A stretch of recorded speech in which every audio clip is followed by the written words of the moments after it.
Okay, all right, I'm going to get started. Hopefully everybody's joined the meeting by now. Welcome to the Starting to Exercise presentation.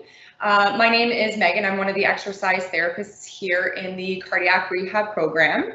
So you would have attended an introduction class to our program, got to know the program a little bit, and maybe have touched base with your exercise therapist by phone or by email, that sort of thing. So today, our plan really essentially is to discuss how to exercise safely, give you some tips to making sure that you're doing it correctly and know kind of if you're doing it the right way. Learn how to monitor your exercise at home. So some ways to keep track of it. We're also going to review how to manage any symptoms, any exercise-induced symptoms that you might present with while you're exercising at home, and learn how to cope with those symptoms that you might experience. If you are experiencing some of those symptoms right now, we'll go through some of those and learn how to cope with them when you're exercising. Another one we're going to, or the last thing we're going to go over today is just outlining any at-home walking test options.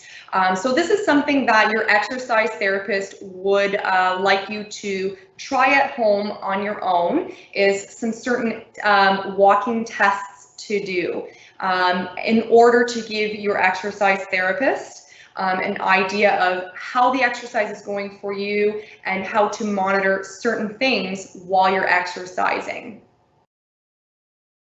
So an exercise session is comprised of a warm-up, your exercise prescription, and a cool down.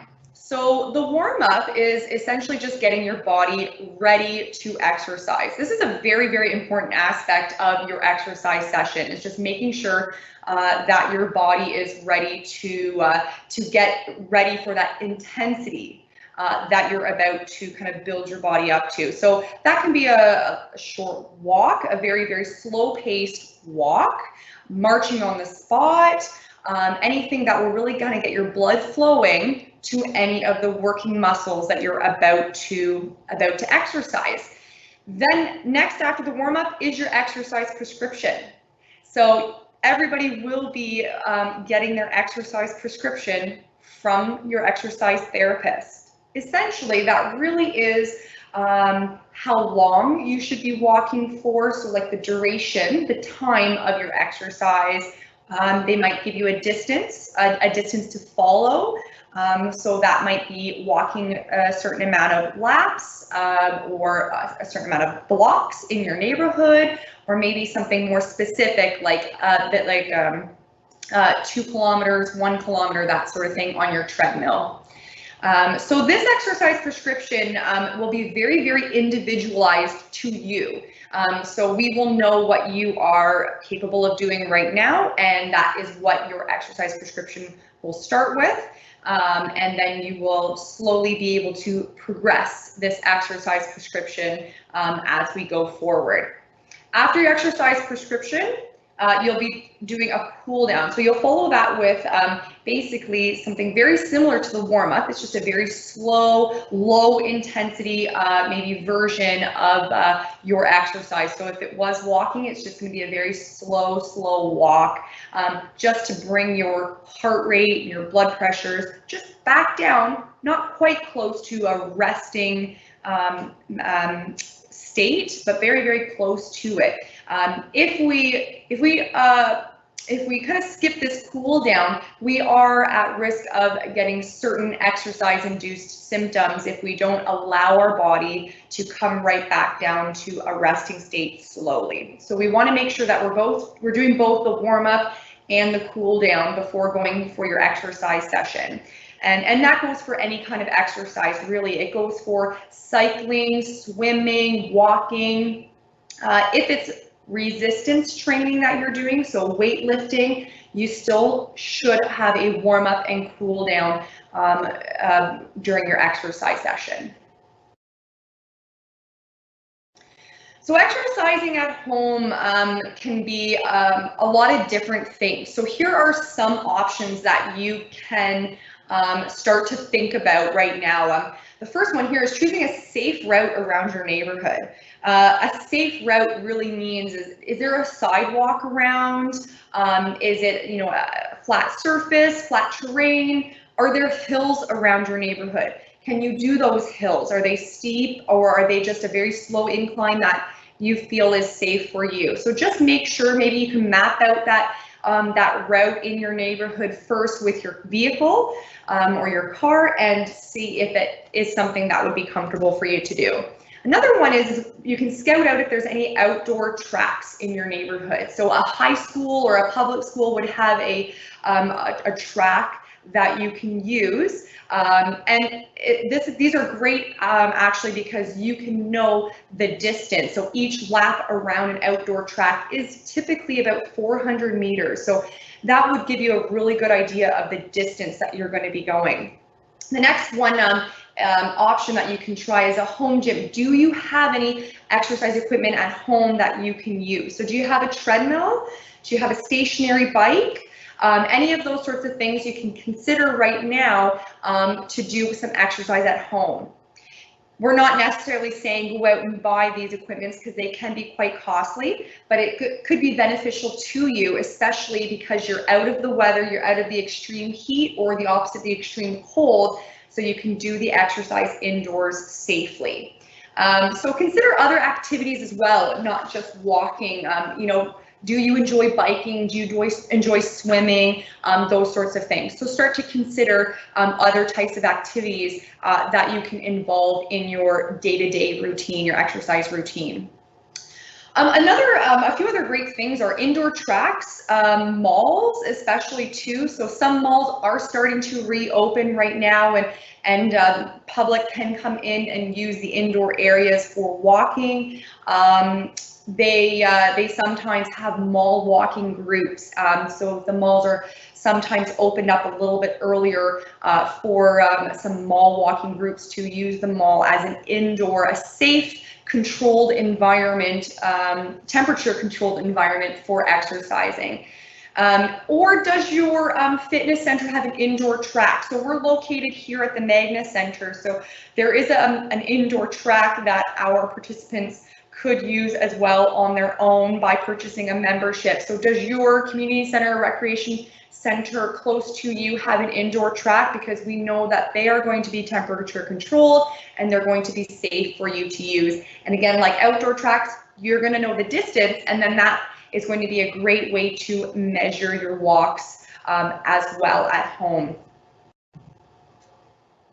So just a few exercise instructions that we want to go through with you before starting out the exercising on your own at home. The first thing is your footwear and your clothing. You want to make sure that you're comfortable when you're going to go for your exercise. So whatever exercise that might be, make sure that you're fully equipped with the proper footwear and clothing. So footwear includes, you know, a good decent pair of running shoes. So we can see here in the picture that there's a good tread on this person's shoe.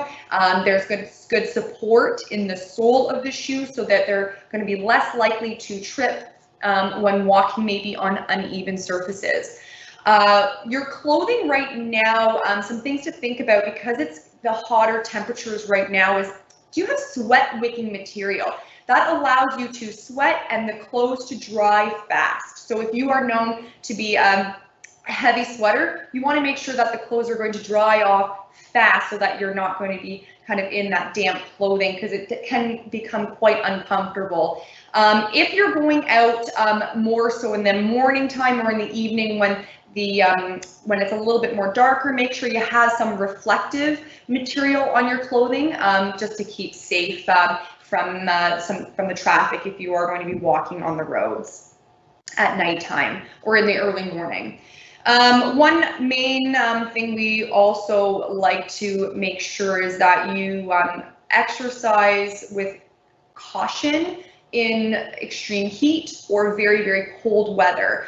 So try to avoid exercising outdoors in temperatures above 30 degrees. That's with the Humidex or in the winter time, try to avoid anything colder than -10 degrees with a wind chill. So just keep those in mind when you're planning to go for your exercise outdoors. If you're indoors, it's great. You actually don't have to worry about any of that because hopefully the area indoors is temperature controlled. Stay hydrated, make sure you're drinking lots of fluids. If you do sweat quite a bit, you want to make sure that you're getting those fluids right back through water.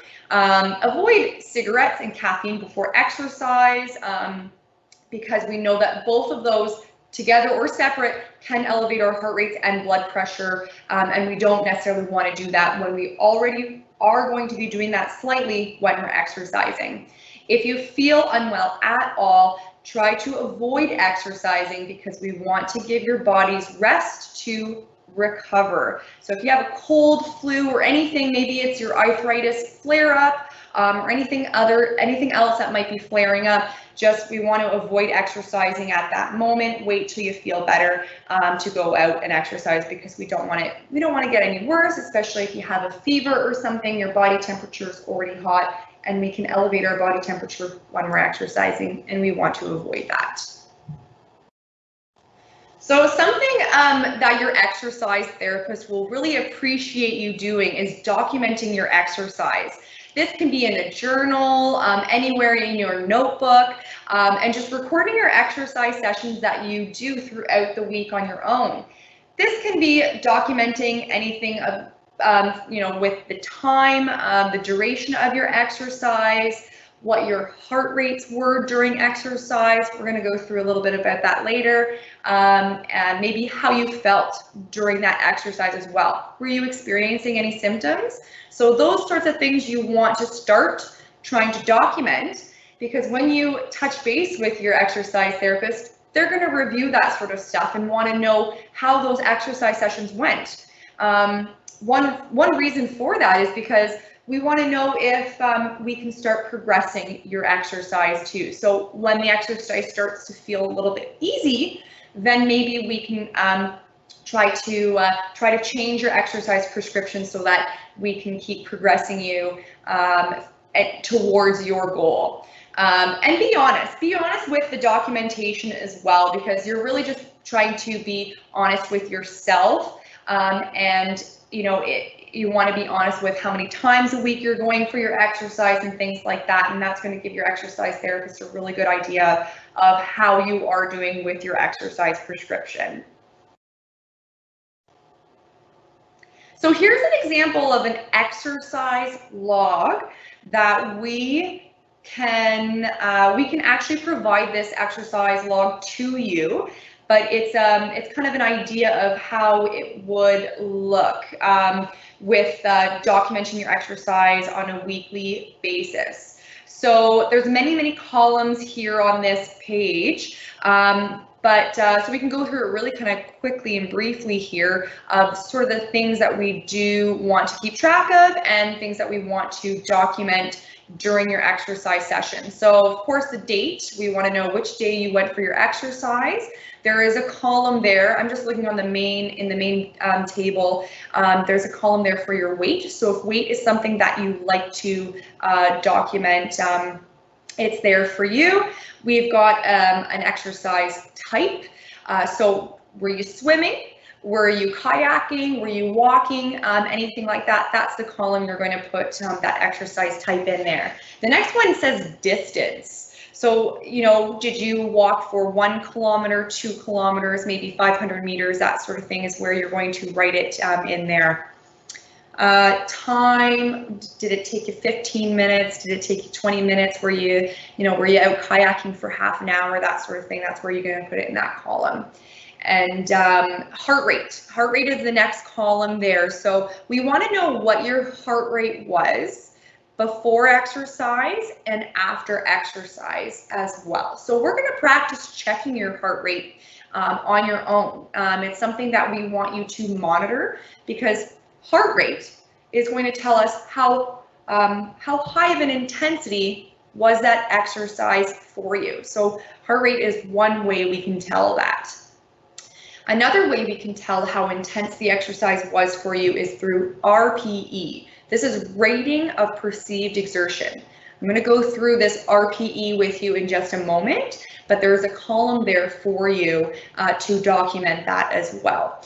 We actually have a box at the top of the page there of the RPE scale.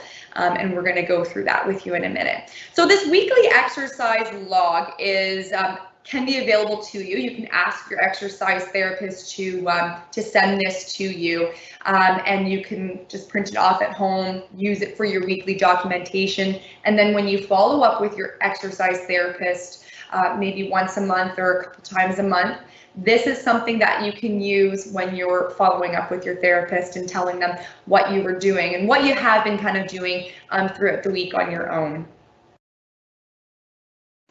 So how do I know if I am doing enough exercise? So this is a common question that we do get from some people when they just aren't sure. They're not sure yet how much they need to be doing, if they're doing too much, that sort of thing. So a few things you want to monitor, like I mentioned earlier, is your heart rate and your RPE. So through those two things, we're going to know if you're doing too much exercise or maybe it's not quite enough exercise. So we know by measuring and monitoring those two things, your heart rate and your RPE, we're really going to have a good understanding of how that exercise feels for you. Are you doing enough? Are you doing the right intensity of exercise on your own at home? Because sometimes it can be a little difficult when we're not face to face and being able to kind of talk you through it. So this is our way of talking you through it, is measuring your own heart rates and measuring your RPE.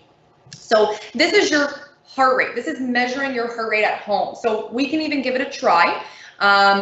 We are going to feel our heart rates on our wrist. So it really doesn't matter which wrist you want to try it with.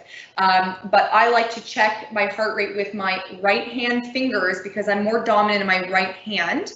And so you're going to start with your left hand then, palm facing up. Just like in that picture, you can see the palm facing up, and we're going to find our pulse on the thumb side of our wrist. So you're going to follow your thumb, and on the thumb side of your wrist, you should find, I'm going to try and see if I can show you here on the video, you can find an indent sort of on the palm side of your, the thumb side of your wrist. You're going to feel with your index finger and your middle finger. So two fingers on that part of your wrist. And you should just be able to gently hold that part of your wrist and feel your pulse. If you can't, it's not a problem.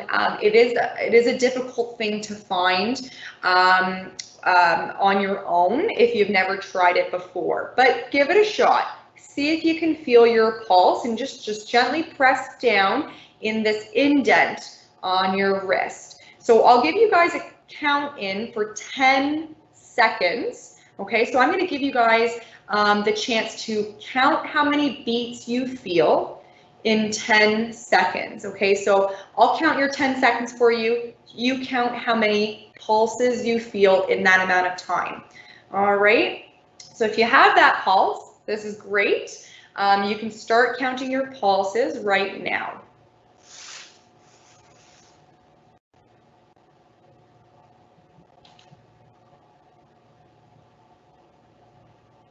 All right, so now that's it. You can stop counting. So if you captured your pulse, great, that's awesome.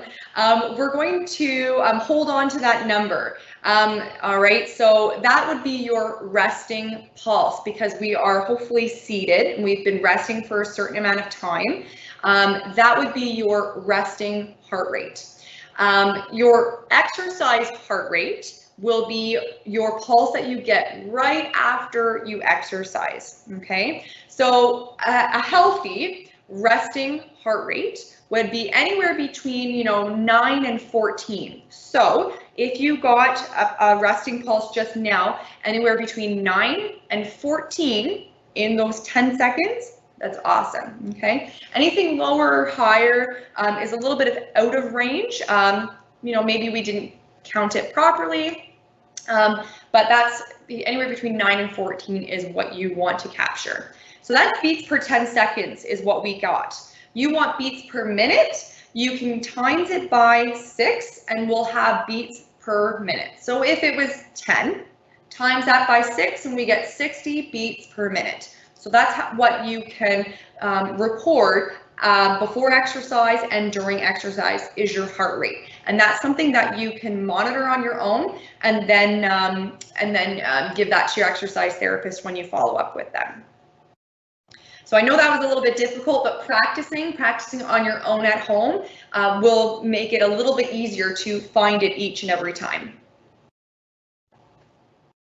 So the next thing that I've been mentioning is your rating of perceived exertion, your RPE. So this is another way to know if we are exercising at the right intensity. So this goes for any activity that you're going to be doing or any exercise that you're going to be doing. You can use this RPE scale. So it's a little bit of a funny scale because it's not typical to your 0 to 10, but it's a very similar way of checking. It's a 6 to 20 scale, actually. So 6 on this RPE scale is resting and seated. So pretty well right now what you're doing is seated. There's no effort at all to that exercise. 20 is that top end of the scale. It is so hard, you can't go any further in your exercise, okay? We really don't want to ever get to that 20 unless you're doing an exercise stress test, okay? When we want you to take you to your maximal effort.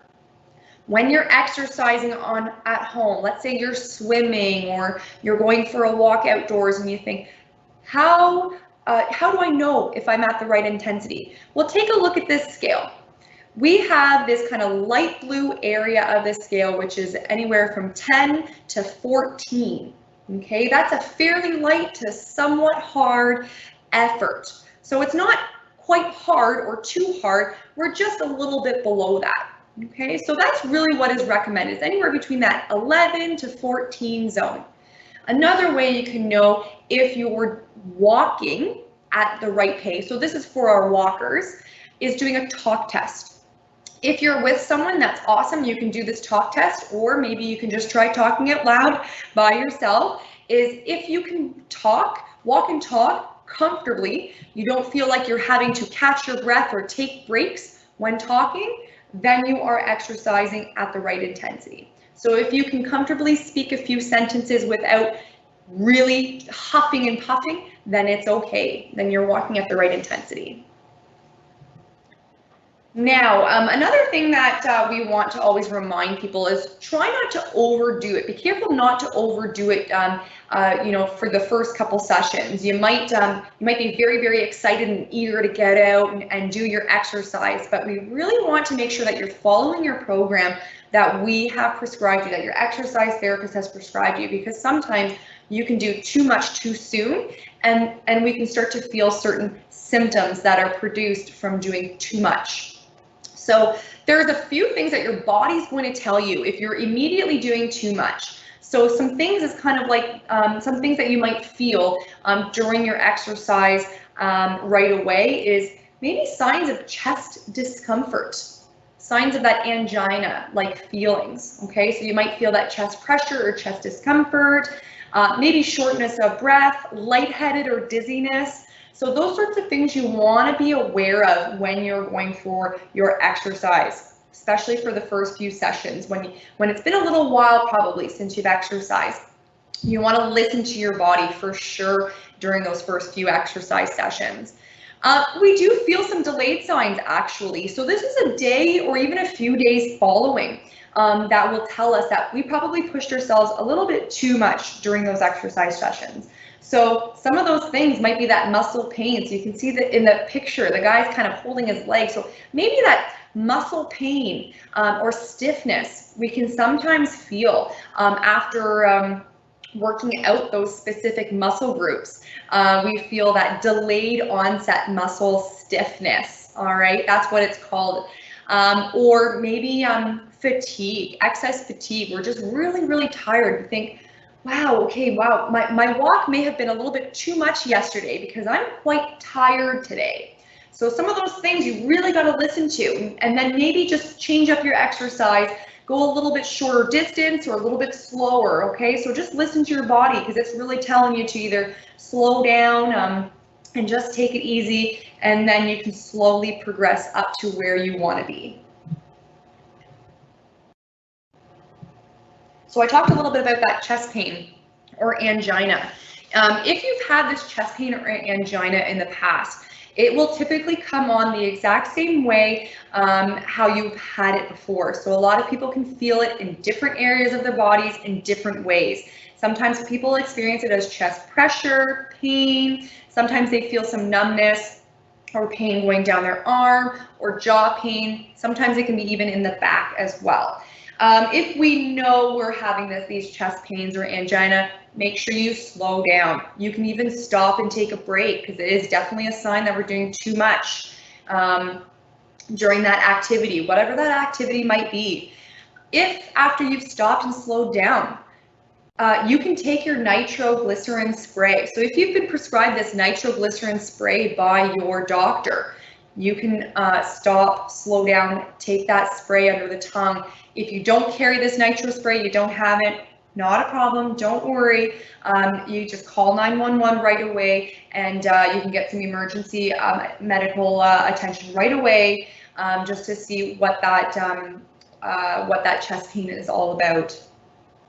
So the first thing you're going to want to do is stop, slow down, take your nitro spray if you have it. If you don't, you can call 911. So we just want to make sure that we resolve that chest pain as soon as possible. So if you've taken that nitro spray even, and it doesn't go away after you've stopped your activity as well, you can take that nitro spray up to 3 times every 5 minutes as well. Make sure you are seated though each time you take this spray, okay? Because you can start to feel a little bit lightheaded after taking the spray. Some other symptoms that some of our participants might experience is low blood sugar. All right, so for our diabetics out there, low blood sugar can be quite a cause for concern.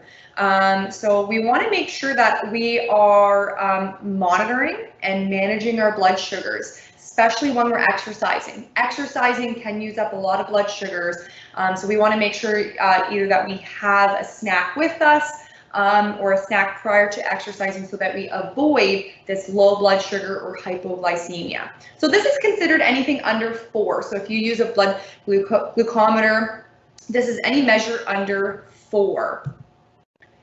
Now here are a lot of symptoms. If you don't have that glucometer, you might experience a lot of these symptoms. Okay, so these are common symptoms of this low blood sugar, like shaking, sweating, maybe you're hungry, you're very dizzy. Sometimes people experience headaches with this low blood sugar. So to prevent this low blood sugar, so even before you go for exercising, check your sugars with your glucometer before exercising, and check it after exercising, so we avoid this hypoglycemia. You can eat any source of sugar if your sugars are less than 5.5 before exercising. So 5.5 is the magic number before you go for your exercise. And after exercising, you also should have a little bit of some sugar, a dose of sugar, if after exercising your sugars are below 5. All right. So try to follow that if you are monitoring and measuring your sugars often. One big thing though, one big key message is avoid skipping meals. You want to make sure that you're having regular meals throughout the day to manage it and make sure those blood sugar levels aren't going up and down too quickly. Always bring a source of fast-acting glucose with you. So that's kind of like those sugar tablets on your screen there. That's these Dex-4 glucose tablets. These are fast-acting tablets that will help raise your sugars if they're too low. But don't rely solely on these. You want to make sure that after you've had to take these fast-acting glucose tabs, you want to make sure that you can have a meal as soon as possible, so that we make sure that we are bringing those sugars up for an extended period of time to healthy levels. All right, so we're gonna just talk briefly about kind of what sort of exercise you can start with right now, and how to get going on your exercise. So use a stopwatch and smartphone to record your exercise sessions. So one way to do that during your first exercise session is start it after your warm up and stop the time before your cool down. All right, so when you're timing your exercise, you don't include your warm up and you don't include your cool down when you're exercising. And that duration of exercise is what you'll be reporting to your exercise therapist. Measuring your route, you can maybe measure your route first by your car. You can use Google Maps and you can measure your route out through there. We've even got some links and internet maps that you can use here on our screen. So I'll give you guys a few moments to write down those links if you wish. Other things that you can use on your smartphone are other apps. I know that there's a lot of free apps out there that you can download right to your smartphone, and it can help measure and track your exercise, and it can measure your time as well on there, so you don't even need an extra stopwatch for your walking or biking, those sorts of things. So some of those apps include Under Armour, Nike, so those apps are free to download, and they will measure even your route. You just have to have data on your smartphone, and then it can measure your route and where you went through the neighborhood. This is for outdoor walking. I've had some participants try to use those apps while they're using like an indoor track or an outdoor track where you're going around in circles, and sometimes it can get a little fuzzy and doesn't really comprehend the distance that you walked because you're just going kind of in a circle on the GPS tracking system. But that's fine because you can just use the distance that track is measured at. You don't have to worry about using that app. So I apologize, I forgot to ask, that if anybody has questions during the talk, you're more than happy to type them in on your screen. There's a section there, there's probably a little bubble that has a question mark through it, and you can ask your questions through there. So if you guys have any questions, I will give you a few minutes to type out any questions that you might have, and I'm more than happy to answer them for you. All right, so I'll give you guys a few minutes, but I will continue on with this and then answer your questions at the end. So with your exercise therapist, you'll be touching base with them. Your next touch base with them will probably be as soon as next week. And what they're going to actually have you do, or they would like to have you do prior to following up with them, is doing an at-home walk test. So this is walking outdoors. Hopefully you've got maybe a very good route at home that you can do one of these 3 walk tests. So choose one. You don't have to do all 3, just choose the one walk test out of these options here. So the first one is the 6-minute walk test. This 6-minute walk test does require precise measurement of your walking distance, so you do need to know how far of a distance you are walking in 6 minutes. So this would be walking at your regular, usual pace for 6 minutes, and you will measure your distance that you can travel in that 6 minutes. So you will need a stopwatch and probably your smartphone or GPS to know how far you went. The second test that you can choose from is a track test. So if you do live close to a school track, a public school track, or an outdoor track somewhere that you know, in fact, there's a distance around, the distance that's around it, you can use that for this track test. So you're going to go for a certain amount of time. We suggest maybe 10 or 15 minutes, no more. It is within your comfort level. So if it's 5, 10, or 15 minute times, that's fine.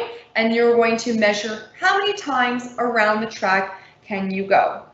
And you will report that to your exercise therapist. The next one is walking around the block test. So this can be done anywhere in your neighborhood. So if you do live in an area where there is sidewalks and you can go for walks quite safely on your own, and you know that you can replicate this route again in the future. So if it is close to home, this is great. You want to map yourself out a route. You're going to complete that route and you're going to measure the time that it takes you to do that route. Again, this is at your comfortable pace. We don't need you to be rushed or anything like that during this, during that walk. And you're going to report how long it took you to do this route in your neighborhood. If you know the distance, the exact distance in your neighborhood, perfect, that's awesome. You want to record as much as you can and as much information as you can during this. Another thing that we want you to do when you're doing these at-home walk tests is measuring your heart rates and measuring your RPE. So that's what we were talking about earlier, is if you can try to measure those while you're walking, that's something else that your exercise therapist would like you to report to them as well. Keep in mind the weather when you're going for these outdoor walks. If it's too humid, try to find something that may be an option for indoor walking if possible, or try to do it earlier in the day or later in the afternoon. So what's next for you? Again, thank you guys very much for joining in today. You're going to connect with your exercise therapist for your scheduled phone call. So you will have a scheduled phone call, I'm assuming probably coming up as early as next week with your exercise therapist. And they will want you to do this walk test. So one of the 3 walk tests, either the 6-minute walk test, the track test, or the around the block walk test. So one of those 3, they're going to, hopefully you can complete before they give you a call. And then that way they can develop an exercise prescription for you. So this exercise prescription for you is going to be very individualized, so that we know it's going to be safe for you to do on your own. There's going to be a lot of core education classes coming up your way as well. So please check in with your emails, check your junk folders if we've sent you any new emails about any upcoming education classes. So we're going to continue with these virtual classes on a weekly basis. So just keep in touch with us and join our weekly broadcasts online on a weekly basis.